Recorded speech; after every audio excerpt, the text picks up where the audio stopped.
Have you ever felt like a stranger to yourself? You do something and a moment later you wonder, why did I do that?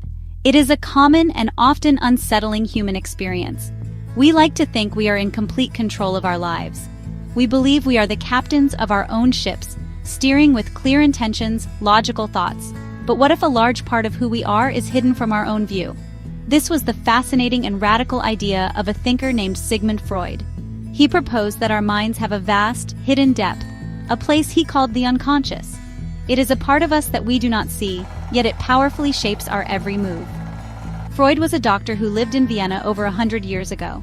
He listened carefully to his patients. He suggested that our mind is like an iceberg. The small part we see above the water is our conscious mind. This is where our daily thoughts and decisions happen. But beneath the surface, there is a much larger, invisible mass. This is the unconscious mind, and it holds the key to many of our deepest mysteries. This idea can feel a little frightening at first. To think that we are not fully in charge can be a blow to our pride. We want to believe that our choices are ours alone, made with full awareness. But Freud's theory offers a kinder, more compassionate way to look at ourselves and others. When we act in ways we cannot explain, maybe it is not because we are weak or strange. Perhaps it is simply the voice of this hidden part of our minds trying to be heard. So, what exactly is this unconscious mind? Think of it as a vast storage room deep inside you. From the moment you were born, this room has been collecting experiences. It holds all the feelings you were told not to feel, like anger at a parent you loved. It saves all the desires you were taught were wrong or embarrassing. It keeps the painful memories your conscious mind decided were too difficult to look at. This room is not neat and tidy. It is a jumble of powerful emotions and memories, all kept under lock and key, hidden from your everyday awareness. But just because they are locked away does not mean they are gone.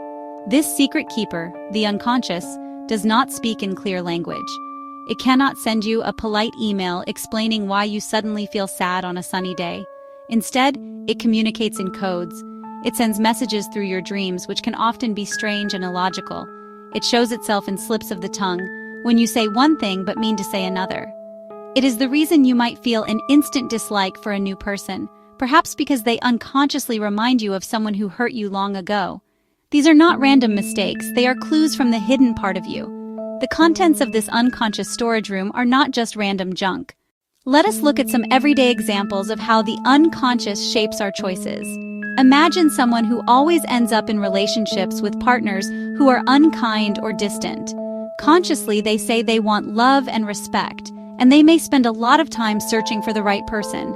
Yet time and again, they are drawn to people who are critical, unreliable, or emotionally unavailable. This is not just bad luck. Freud would suggest that their unconscious mind is quietly in control, steering them toward what feels familiar, even if it is painful.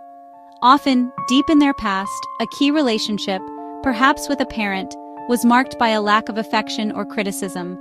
Their unconscious learned that love feels like distance or disapproval.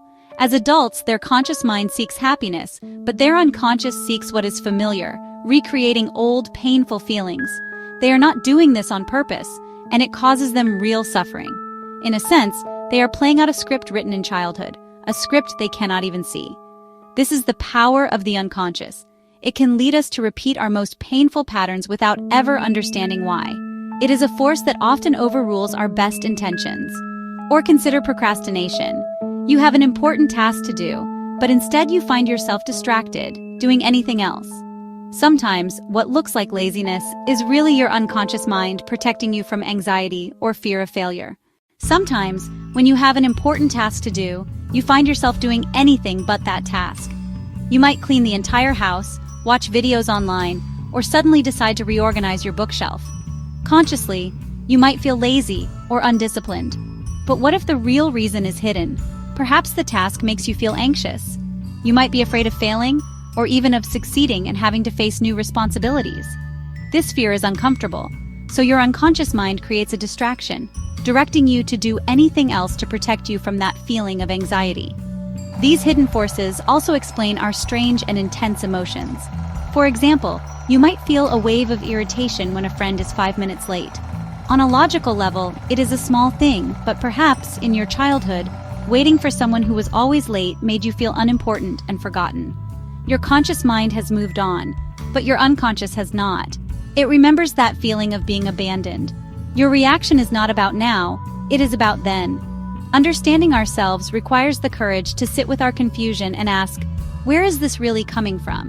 It means looking backwards into our own history, not to place blame, but to find understanding. It can start simply. We can begin by becoming more curious about ourselves.